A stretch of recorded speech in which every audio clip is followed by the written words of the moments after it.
Maximum Sales. I'd like to first say that you're not going to see glitz here, so please don't expect it. I'm not an entertainer nor an actor. I've created this video as a tool designed to educate people about a business concept that works, for people who are willing to put 100% of themselves into something. See, it takes 200% to be successful in business. 100% must come from you. 100% must come from the business vehicle that you've chosen. Business vehicle meaning how you earn your living, how you support your family. I've seen people who relentlessly pour 100% of themselves into a business vehicle, profession, or job, but that vehicle doesn't have the capability to give back 100%. The mechanics of wealth are just not there. But no one has ever fully explained to you why it doesn't work and why it's a waste of your valuable time if your goal is financial success. This video is for the person who is willing to put in their 100%. They're only lacking the right business vehicle, the explanation of why it's right, and the evidence that it does in fact work. Even though I say you must put in 100%, that doesn't mean that you have to work it full time. I didn't. That doesn't mean you have to sacrifice your family time, nor does it mean you have to have prior experience. I didn't. What you'll learn right here has allowed me to build a $25 million company. Now, a $25 million company has certainly been done before. However, this was done where no employees were required. No accounts receivable, no accounts payable, no overhead, and very little inventory. Recently, I said those words to a business owner who said back to me, "Sounds too good to be true." My response back to him was, "Is that a good enough reason to stop looking?" He paused for a couple of seconds and he said, "That wouldn't be very smart, would it?" What I suggest you do is not just watch this information, but study it. What I want to do first is create an equal playing field between people who know how to evaluate a business and those who don't. Because me explaining this business wouldn't be very effective until you understand how to place value to a business. The simplest thing for someone to do when they don't understand something is to go, it doesn't work. The way I'll accomplish this equal playing field is to give you 4 main principles to look for in a business. Number 1 is a huge expanding market. If you were the best vinyl record producer in the world, would it matter today? No. It doesn't matter how good you are in an industry that's eroding. Number 2 is a unique and consumable product. I'll cover unique first. If you don't have a unique product, then you compete on price and convenience. Who has the best price? Who's closest to the customer? Yet if you have uniqueness, then people must come to you. Next is consumable. If you have a non-consumable product, you're basically unemployed until your next sell. You want the repeat sales of consumable products. Whether it's every time someone picks up the telephone, connects to the internet, renews a membership, turns on electricity, or gets to the bottom of a box or a bottle, you want those repeating commissions because it can pay you again and again. Number 3 is timing. Primarily here I'm talking about trends in timing. During all cycles of the economy, there are people who are making money and losing money. The makers are the ones in front of large trends. The losers disregard trends. How do you get in front of large trends? You study what creates them. Without any hesitation, in today's society, it's the baby boom generation that creates the largest trends. The baby boomers are a group of babies born between 1946 and 1964. There were 76 million of them born in the United States, 1 billion of them worldwide. Why is this group so talked about? They're 1/3 of the U.S. population and control 65% of all the money. I've likened the magnitude of all those babies to a basketball moving through a garden hose.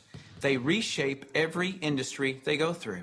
See, if you can predict where this basketball is going down the garden hose, you possess the ability to make fortunes. I want to give you some historical examples of the obvious buying patterns of these boomers. It started with a company called Gerber back in 1940, who were barely known. But by 1955, just 10 years after the boomers were born, they had sold 1.8 billion jars of strained baby food. As the boomers took their first steps, it was Buster Brown and Kenny Shoes. When the boomers went out to play, Mattel and Hasbro got rich providing toys to this young group. In 1957, we built more elementary schools in the U.S. in 1 year just to handle the overflow than we did in any 12-year period before or after. As the boomers went through their teens, Dairy Queen, McDonald's, Kentucky Fried Chicken became billion-dollar companies feeding the boomers. When the boomers moved through their 20s and 30s, which was in the mid-70s, what was the industry to be in? Real estate. Why? Because the boomers had heard from their parents one time too many, as long as you're living under my roof, you'll do as I say. So they wanted their own roof. which created a 15-year real estate boom. And people are still talking today about the great time frame to be in real estate. Then what happened to the real estate market in the late 80s? It began its decline. Why? The basketball had moved through the real estate industry. Another example of this is the U.S. stock market. Several years ago, I heard a stock market analyst speaking on the radio saying that he just couldn't believe the stock market had a 15-year rise. Notice the number 15 years keeps coming up. Anyone with a good understanding of the baby boomers could have seen this coming and profited from the recent stock market activity. Why does this 15-year number keep coming up? Because the baby boomers were born between 1946 and 1964. And so 18 years separates the front edge from the back edge. A very important number for you. If you look for trends on the front side of the basketball, you get the full 18 years for your products to be popular. That's the reason you study the nose of the basketball. So your business, no matter what your business is to be looking at what industries are expanding or which industries are about to expand. You shouldn't care how long you've been doing something or how long you've been in school to learn something. Are you in front of trends or not? Don't have a loyalty to something just because you've been educated in it or doing it for a long time. So looking at the current trends, we basically got 1 billion people who are in their 50s and 60s. Since that's the case, what business do you want to be in? Let's look at some obvious current and future trends. Health and looking younger are going to be tremendous trends. The boomers do not like what aging is doing to them. So products that fend off aging as well as vanity issues will continue to boom. Businesses that focus on retirement issues will do very well. The crux of it will start with the boomers having enough money to retire. Businesses that offer ways to make money will obviously flourish. Legal matters such as wills and estate planning will become large trends. Efficiencies will also grow. The television was too far away from the couch for the boomers, so they invented the remote control device. Today, they have their entire library of books and music in their cell phones. The boomers have always been enamored with technologies that make life easier. These technologies will actually create industries. For example, the computer created the need for antivirus software. The internet has created a need for identity theft protection and firewalls. But there will be many additional industries created by the computer and internet technologies. It is the computer plus the internet that made the iPod, iPad, and iPhone possible. As a side note, the baby boomers are not the only trendsetters. They are just the largest and have most of the money. As the world becomes one, the international market will play a big role, as well as the group born just after the baby boomers that are known as Generation X. But remember, the boomers control 65% of all the money. So when a bright Generation X person creates a great new product or service, they must make it simple enough that a baby boomer can understand it. Otherwise, that product will not reach mass acceptance. Those are some of the big trends. So if you want to be brilliantly compensated, you must focus on industries and companies that have positioned themselves in front of these trends. All right, let's move forward. Number 4 is leverage. I'm going to spend some time on this one because we're not really taught this in our society. We're taught to go get a good education, build a resume, and exchange our expertise for someone's dollars. The problem with that is if we're not exchanging our expertise, we're not making any dollars. So vacation time is costly. A walk around the golf course, costly. Family time, although extremely important, is costly. I'll define the word leverage as an increased means by which to attain something. One form of leverage is investing $5 million and earning 10% interest, which will yield you about 41 grand a month in income. So whether you're enjoying family time or playing golf or vacationing, you're still enjoying 41 grand a month in income. You're leveraging off your money. That's a leverage everyone would love, but very few have it. Let me explain another kind of leverage that's available to everyone, including yourself. Incidentally, if you get nothing more out of this video than a better understanding of this little simple concept I'm going to explain, you'll have gained something very valuable for watching it. Imagine, if you will, you own a company. You employ just one person, me. I work for 8 hours on Monday. You work for the same 8 hours on Monday that I do. Now listen closely. You get paid on 16 hours worth of work because you take a portion of my productivity as income back to yourself. You're leveraging off my efforts because I'm your employee. So theoretically, the more employees you have working for you, the more leverage you have. However, have you ever had employees? If you have, you know that in theory, hiring employees sounds great, but it's very difficult to reach leverage through employees. I've heard it said that if you have one employee, you have one headache. If you have 100 employees, you run an adult daycare center. And the reason being is this: no employee will ever work as hard for your company as you will, because they don't own it. Here's my rule of thumb for reaching true leverage. If there's one sentence that epitomizes the entire video, it would be this: to have true leverage, you must create a situation where everyone has the same amount to gain. Only then do you have true leverage. Let me give you an example of this type of leverage. Let's say that I'm a real estate broker and I hire an agent named Robert. Robert goes out and sells a building. Robert earns a percentage of the selling price of the building, and so do I, the broker. Why do I, the broker, earn a percentage when it was Robert who sold the building? Well, I did some of the advertising. I trained Robert. I had the initiative to go get my broker's license in the first place. I put up the risk. I did a lot of things. And so it's valid that I, as the broker, earn my money. But Robert doesn't work for me as an employee. He's an independent contractor. He just hangs his real estate license on my wall. My point here is the broker and the agent have the same amount to gain from the sale of the home. It is totally in the agent's interest to earn more money, which is a form of leverage for the broker. There is a flaw in this leverage situation that I've shown you, and it's this: the broker can have multiple agents, but the agents cannot. The broker has leverage, the agents don't. Until the agents do what most brokers dread. What happens when I, the broker, have been real effective at teaching Robert to be a good agent?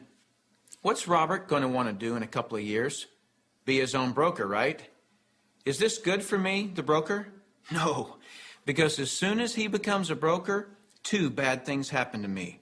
Number one, he breaks away from me and I lose him as an income source. And two, worse than that, he's now my competitor that I trained.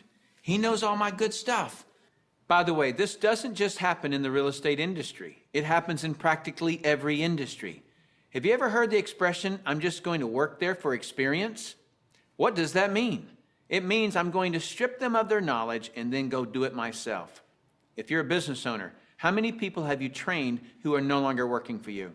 How many people have you trained to be your competitors? Well, this gets worse. Let's say that Robert is now a broker right down the street. What will he do now that he's a broker?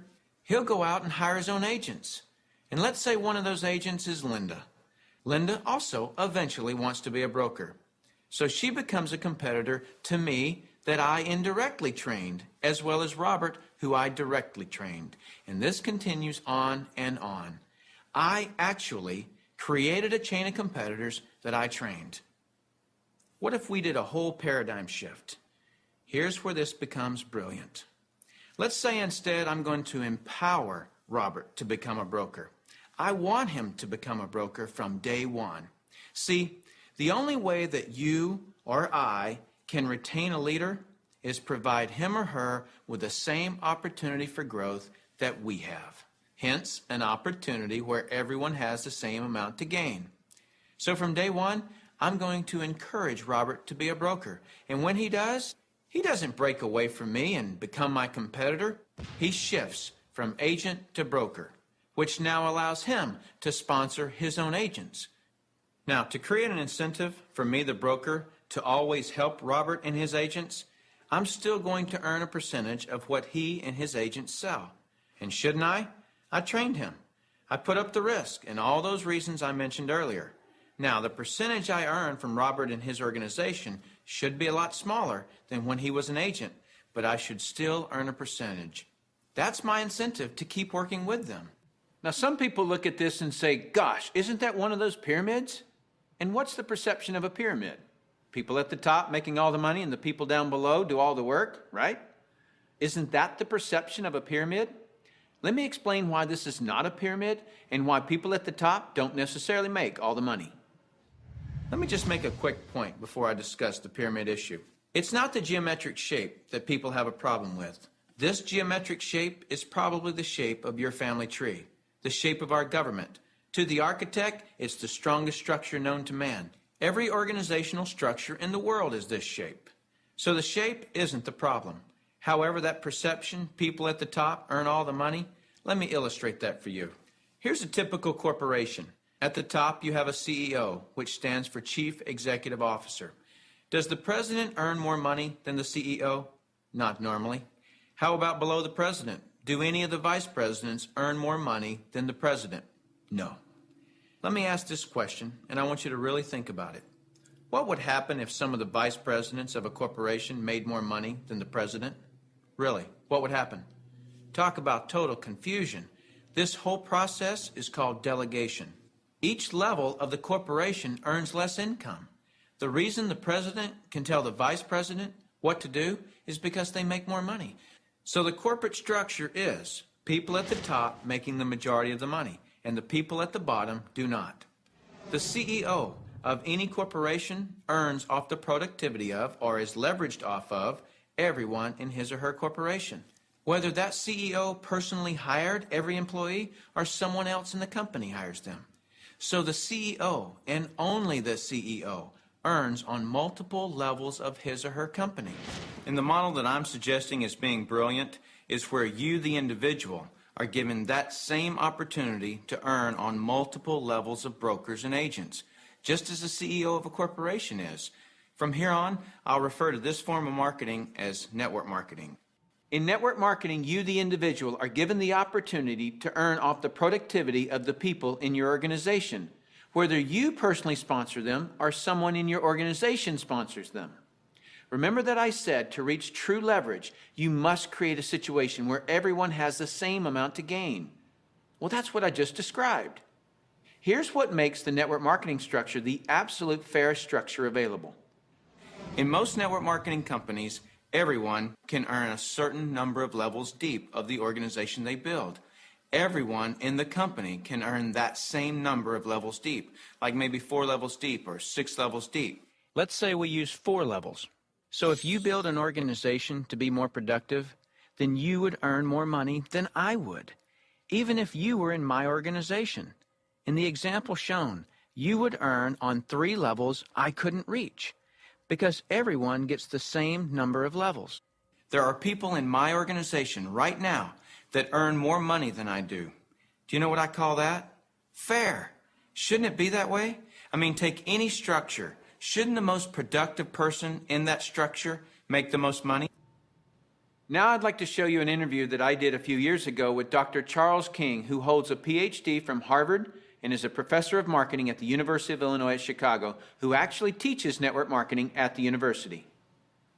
Dr. King, we're delighted to have you here. I'm pleased to be here, Tim. Dr. King, could you tell us a little of your education and your business background? Tim, I'm a professor of marketing at the University of Illinois at Chicago. I got my bachelor's and master's degrees from the University of Texas in Austin, spent a tour of duty with the Exxon Corporation, and then returned to get my doctorate in business administration from Harvard University. More important to this discussion, over the last 6 years, I've been involved in doing research, teaching, and consulting in network marketing. So coming from such a conservative school, and I know you a little bit, and I know you to be very conservative, what caused you to look at network marketing to begin with? In 1990, we had a major economic recession in the United States. The Midwest and Chicago particularly were very badly hit. As a result, the interviewers stopped coming to campus. We were graduating hundreds of students a semester, and they weren't getting jobs. Our alumni were coming back to us, losing their jobs, looking for help, and we had nothing to offer them. Now, I started looking, because of my background in business consulting, at alternative career paths. I went out and I looked at starting your own business, at home-based businesses. I looked at franchising. I looked at direct selling. And in the direct selling arena, I backed into network marketing. Now, I was very cynical, skeptical. Tim, I was negative about network marketing. They don't teach network marketing at the Harvard Business School, and I didn't know much about it. The end result was one of my students who was on the team asked me, "Why are you so negative about network marketing?" I looked at that young man and I said, "Son, I know enough to know I don't want to know any more." That student looked at me and he said, "Professor, if I gave you that answer to that question with no more information than you have, you would give me an F." I turned to him and I said, "Son, you're absolutely right. I have no basis for that conclusion. You just made an A." As a result, we went to the library, we went to meetings, and for the next 6 months, we did due diligence on the network marketing industry. I visited the top companies, I talked to network marketing leaders, I became an evangelist. In 1990-91, we started teaching network marketing in the marketing curriculum at the university. Suppose you run across the super skeptic. What advice do you have for them? Tim, I would recommend they do precisely what I did. I was a super skeptic. I did my due diligence, I investigated the industry, and I drew my own conclusions. I strongly recommend that you do your due diligence and then begin to define precisely what role you want to play in the network marketing industry. Set realistic expectations. If there's a single cause for failure in this industry, it's the get-rich-quick syndrome, thinking that you can come into the industry and make enormous sums of money with no work. I argue, by contrast, that if you set realistic expectations, you develop a plan of action to guide your business development, you can be successful. And that's coming from a Harvard Business School graduate who was a true skeptic, but through due diligence, he learned the truth. Warren Buffett owns a network marketing company. If you don't know who he is, he's typically listed in the top 5 richest people in the world. He created his wealth by investing in and buying the highest quality companies. Why do you think Microsoft or AT&T, Gillette, Colgate, Citibank, IBM, Toyota, Xerox, Texas Instruments, General Motors, General Electric, AOL, Oracle, Sun Microsystems, Coca-Cola, and many others distribute some or all of their products and services through network marketing? They use this method to distribute products because network marketing is a very efficient model to distribute products and services. These large corporations are firm testimony to the industry's success and credibility. This confirms what Professor King was saying about that the industry has come of age and is now a true profession. The reason so many people are coming into network marketing is because people want control of their life. They want a quality of life, and network marketing truly offers that. I hear people all the time complaining that they are too busy or don't have enough time. People act as though time owns them instead of them owning time. Have you ever noticed that there are people who, with 24 hours, earn $10,000 a year?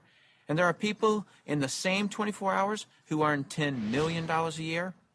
Let me explain the difference. I've heard people say this phrase: "It's easier to just do it myself than try to get other people to do it." Whenever I hear that phrase, I know that person just nailed their feet to the floor. All they can do is expend their time, not invest their time. Here's a secret.